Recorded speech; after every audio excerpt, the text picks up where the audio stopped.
okay naman. Ito. Ladies and gentlemen, ang aking binanggit kaninang makakapanayan po natin ay walang iba kundi si Dr. Madonna Hobbes Salinas, mas kilala sa tawag na Doc Mado. Ayan, siya po ay isang Hello sa mga viewers. Yan, ang swerte naman natin, no? Parang one stone hitting Kumbaga. hello po, kayo po ito?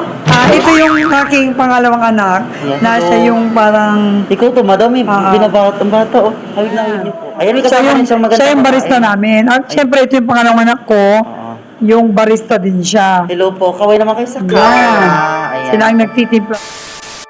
And nagbabalik na naman po ang inyong abang lingkod, Inadora Pangga. At eto kasama pa rin po natin, walang iba ang napakaganda at napakaputi na si Dr.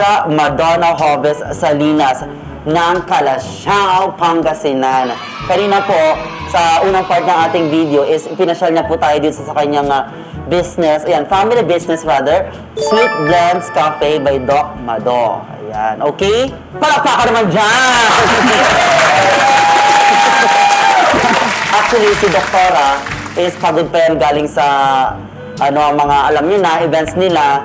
Pero pinagbigyan pa rin niya tayo ng time para po siya ay makapanayam. And look at her. She's so very fresh and very, very energetic. Yun nga lang, medyo namamaos na. Yes. Ayan, ako. Anyway, dako na tayo sa ating Mala-Islam book na kwentuhan. Handa na ba kayo? Yes, handa na po. Ayan. Naku, pero bago yun, maraming salamat muna sa inihanda niyong pagkain. Oo. So, ito na po ang ating unang tanong. Mabilisan po tayo. Yes. Complete name. Madonna Hobbes Salinas. Saan at kailan ipinanganak? Pinanganak ako noong December 17, 1974 sa Calasiao, sa Barangay Macabito. Tubong Calasiao kasi ang nanay ko, taga Calasiao talaga, at ang father ko, Calasiao din sa Macabito. Mga lola ko, lolo ko, from Calasiao din. Kaya purong Calasiao po ako, walang halo. Saan kayo nag-aral mula elementarya, high school, at college? At natapos sa kurso? Yes. Nag-elementary ako sa Macabito Elementary School sa aming barangay. Kapag tapos ng high school din, dito sa public school ng Calasiao, Calasiao Comprehensive National High School. Noong college, nag-aral ako sa Lyceum Northwestern University. Nakapagtapos ng Doctor of Dental Medicine, may postgraduate din kahit paano sa University of Baguio ng Master in Dental Education. Ilan ang mga anak? Ano ang mga pangalan nila? At kung ano-anong mga karir nila? Mayroon akong 3 anak. Panganay ko si Doc Donna May, isang dentista na rin po siya. At si April Marinel, second year college in civil engineering sa SLU. Tapos ang aking bunso na nag-iisang lalaki na si Nell Madison, grade 7 sa EDNAS School. Mabigatin pala yung mga anak niya. Ay, paboritong kulay. Siyempre, obvious ba? Pink ang pinaka-paborito kong kulay kasi symbolize the femininity. Saka yung pink is cleanliness, sabi nila. Saka sweet, di ba? Kasi yun nga, sweet ako as a person. Wala pang election, wala pang pink na talagang favorite ko. Kahit sa clinic ko, pink po yan. Paboritong pagkain. Mga delicacies, mga sweets, mga dessert, ice cream, cake, mga ganon. Paboritong pasyalan. Mahilig ako sa mga beach. Next question po, paborito niyong beach? Yan, Paborito kong napuntahan. beach. Na napuntan siyempre Boracay kasi sikat na sikat yun. Pero actually, maganda rin naman ang Bulinaw, Pangasinan natin. Huwag natin ipagpalit ang ating Pangasinan sa probinsya. Dahil marami tayong beach dito na magaganda. Celebrity crush. Sa international, ang uso ngayon kasi, lalo ng pandemic, Koreans, di ba? So, gusto ko si Lee Min Ho. Siyempre, si Sung Joong Ki. Mga pinanood ko yan, mga nila, lalong-lalo na nung pandemic. Tinapos ko yung Crush Landing on You, ganon. Roy, kasi sumikat yun, di ba? Siyempre, pag sa Pinoy naman, andyan pa rin si John Lloyd Cruz. Okay. Hidden talent. Hidden talent, siyempre sumayaw. Hindi naman ako marunong kumanta. Pero sumayaw. Pangalan ko lang kasi yung Madonna, di ba? Siyempre, saka magluto din. Magaling din ako magluto. Ano po ang pinaka-specialty niyo na lutuin? Siyempre, di ba, ang paborito ng Pinoy, adobo. Siyempre, giniling, gano'n. Paboritong sports? Badminton, volleyball noon, nung kabataan pa. Spiker si Madam. libero, mga ganun. Ugali or mannerism? Ang ugali ko, kasi ang tawag nila sa akin, cool person lang. Kahit nagagalit na ako, akala nila, hindi pa rin nagagalit. So yun, napaka-cool ko lang daw. Most unforgettable experience? Siyempre, nung natapos ako ng college, kasi pag natapos ka ng college, ang saya-saya mo na kasi yun yung kayamanan na hindi maaagaw ng iba. Laging sabi ng mga magulang namin, magtapos kayo sa pag-aaral para may panlaban kayo. Hanggang nung pumasa ako ng board exam, yun yung the unforgettable moment ko na pumasa ako sa board exam. Pagkabasa ko ng pangalan ko sa newspaper, yun na. Kasi yun na ang magpapabago ng buhay mo. Pag pumasa ka, Correct. hawak mo ang iyong profesyon, di ba? Correct na May correct. panlaban ka sa Another madla. correct. So ayan, nakilala na po natin ng bonggang-bongga si Madam sa mga islambok natin na tanungan. Ngayon naman dadako naman tayo sa medyo seryosong tanungan at kung handa bang sagutin ni Madam ang mga may init na tanong na ito, tatanungin natin siya. Ready ba, Madam? Yes po, ready na po. Ayan, so ito na po ang ating unang katanungan. Bakit niyo po pinili na tumakbo bilang counselor po dito po sa Kalasyaw? Pinili ko pong tumakbo bilang counselor sa Kalasyaw kasi gusto ko rin pong magbigay serbisyo bilang isang dentista. Gusto kong i-extend yung aking pagtulong. Kasi pag may posisyon ka, pagtutulong ka, mas madaling i-reach out ang mga tao, ang mamamayan. Lalo na sa hanay ng politika. Dahil gusto kong magbigay serbisyo sa mamamayang Kalasyaw. Sa kasalukuyan ng trabaho o naging experience, paano niyo po ito magagamit kung sakaling kayo'y manalo sa pwesto bilang isang counselor dito po sa Kalasyaw? Siyempre, pag nanalo ako bilang counselor sa Kalasyaw, bilang isang dentista or isang health practitioner, alam ko naman po na kailangan ng aking mamayang Kalasyaw ang pangkalusugan. Doon po ako tutulong sa serbisyong pangkalusugan sa ating mamayang Kalasyaw kasi nung nagka-pandemic, doon ko naobserbahan maraming nangangailangan ng medical assistance. Kailangan kong tutukan yon. Siyempre, bilang isang babae sa pangkonsehal, gusto kong iparamdam bilang ina, anak, or kapatid. Mas alam nila ang kailangan ng mga tao, mga mamamayan. Tutulungan ko sila bilang ina. Pag sinabi mong ina ng tahanan, hindi napapagod po yan kahit na pagod ka. Ayaw mong kuminto na tumulong. Ganun po ako. Ano po ang masasabi ninyong na-accomplish nyo na mayroong pakinabang sa mga tao? Kasi ako ay nag-president ng PDA, Pangasinan Dental Chapter noon. Pagkaupo ko kasi, biglang bumaha sa Kalasyaw. Alam niyo naman, bahagi ng aming lugar, ang Bayang Kalasyaw, tumulong ako nagbigay ng relief goods sa mga nabaha. Nagbangka po kami dyan sa Barangay Lasip, Kalasyaw. Naghatid kami ng mga relief goods, kasama ko yung mga dentista. Nagbangka po kami. Kahit na medyo malalim, pinintahan namin yung medyo nangangailangan. Nadagupan sa ABRC, DSWD, yung mga bulag pipit bingi, nag-oral rehab ako mula sa cleaning, kasta, bunot, hanggang pustiso, mga 63 or 67 na may PWD sila, person with disability, binigyan ko po sila ng pustiso. Sila po yung nag-aaral dyan sa bunuan ng mga magmamasahe, mga nakikita yung mga bulag sa mga mall, mga therapeutic, nila, sila massage, yung mga nagtatahi din, dressmaking, yung mga kapansanan, sinagot ko yung mga pustiso nila ng aming chapter nung ako po yung presidente ng Pangasinan Dental.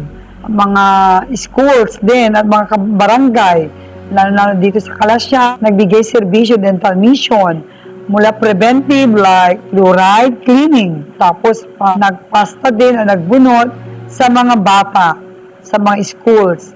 At nagdala din ako ng maggugupit sa kanila, saka yung mga tsinelas, nagbigay din kami ng college tsinelas, saka kuto alis, kasi may mga bata maraming kuto, sinampu po namin yon. Tapos, nail cutting. Nagkaroon din kami ng mga tree planting. Ang programa namin ay bawat isa ay nangangakong habang buhay iingatan. Yun yung pag nagtanim ka, ay sustain mo kung talagang tumubo ba talaga ang iyong tinanim. National award din po tayo noon. Binhi ang tawag namin noon. Dito sa Barangay Malabago, Calasiao, meron yung programa din na, so para maging aware yung mga parents ng mga estudyante, naggawa kami ng plastic mo, bigas ko. Yung disposable or na bottle, inipon nila, kinilo namin, at pinalitan ko ng bigas. Hanggang dentista pa rin tayo ngayon, tumutulong pa rin, nakita ko po na kailangan nila ang serbisyo sa pangkalusugan. Nung nalibot ko po ang Bayang Calasiao, hindi lang dito sa Bayang Calasiao, pati sa ibang lugar.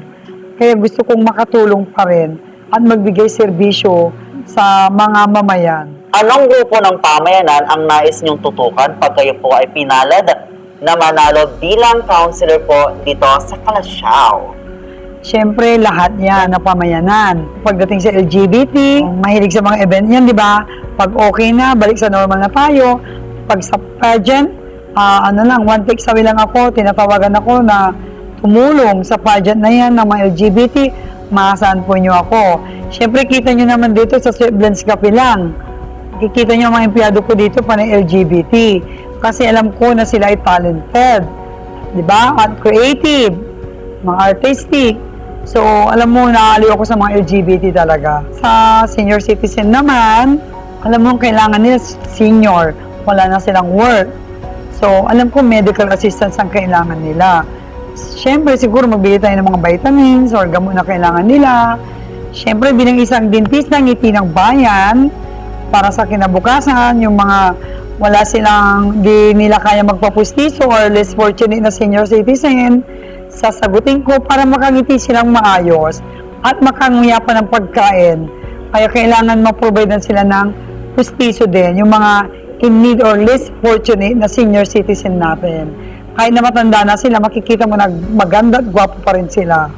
Tapos sa mga kabataan naman, sabi nga nila sila ang pag-asa ng bayan.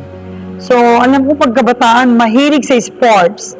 So, maglagay tayo ng mga sports activity para maiwas sila sa mga bisyo. Kailangan ang edukasyon. I-guide natin sila, lalo na yung mga gustong makatapos ng pag-aaral. Ngayon ang kolehiyo, libre na po. Diyan sa PCST, dahil taga dito tayo sa Calasiao, libre ang college po dyan. So, i-guide ko kayo para maging scholar po dyan. Pag sa Dagupan naman, mag-guide ko kayo siguro sa Lyceum Northwestern University kasi ako ay dating clinical instructor sa College of Dentistry. So, kasi meron yung program ni President Duterte na Quality Tertiary Educational System. Libre na po ang college pag nandun sa lugar nyo. So, mga kabataan, kailangan kayong mag-aral mabuti. Isipin nyo, ang edukasyon ay napaka-importante po yon. Kayamanan po ninyo yon pag natapos po kayo. Kayamanan na hindi makukuha ng iba. Tapos sa mga workforce po, lalo sa kababaihan, yung mga walang trabaho po, siguro gawa tayo ng livelihood program. Tutulong po ako dyan para naman may pagkabisihan ang ating mga walang trabaho, lalong-lalo ng mga kababaihan. Bilang ako isang babae, bilang ina, gusto kong makatulong din dahil alam ko ang hirap pag walang trabaho. Gusto natin mabigyan ang ating mga anak ng maprovide ng maayos. So, yan lamang po. Asahan po nyo ang aking tulong at serbisyo sa ating Bayang Calasiao. Paano po kayo kukonekta sa inyong mga nasasakupang mga mamayan kapag kayo po ay pinalad ng maging konsihal dito po sa Calasiao? Siyempre, madali nyo akong hanapin. Busy din naman ako palagi. Maglalaan po ako ng araw para makinig sa inyo at samahan ko kayo kung ano man yung problema nyo. Andito lang po ako, hindi lang sa financial. Kumbaga, makikinig ako sa sasabihin ninyo, sa damdamin nyo, kung ano man yung ilalapit nyo. Andito lang ako na madaling kausapin. Siyempre, nung panahon ng kampanya, kami naman ang humingi ng mga tulong nyo. So, ngayon naman, pag ako'y pinalad sa Bayang Calasiao bilang konsihal, kayo naman ang bibigyan ko ng oras o araw. Ano po ang edge ninyo sa mga makakatunggalin ninyo sa pwesto? Parang ano po ang meron kayo na wala sa iba? sila. Bilang nag-iisang babae na tumatakbo na konsihal sa Kalasyaw, bilang health practitioner, isang dentista, alam ko na kailangan po natin dahil nasa gitna pa rin tayo ng pandemya. Asahan po ninyo ang aking serbisyo para sa ating pangkalusugan. Health is wealth. Bilang doktor, dentista, frontliner, tayo dapat ay manguna. Muli, ako si Dr. Madonna Jobes Salinas Quezon, ngiti ng bayan tungo sa magandang kinabukasan. Doc Mado. Okay, palakpakan naman dyan. Ako, maraming salamat po, Doc Mado, dahil binigyan nyo kami ng oras sa isang munting panayam na ito. Sana po nag-enjoy man lang kayo kahit paano. Yes, kahit pa paano. Ayan. Okay, enjoy na enjoy. Ay! Thank you din sa pagpunta dito at pinaunakan yung aming imbitasyon. Opo. Dahil sa aming Sweat Blends Cafe by Doc Mado. Ayan. So, hinanyayahan ko kayong pumasyal dito sa Sweat Blends Cafe by Doc Mado sa junction ng Malabago, Bunlag, Mangkok, Kalasyaw.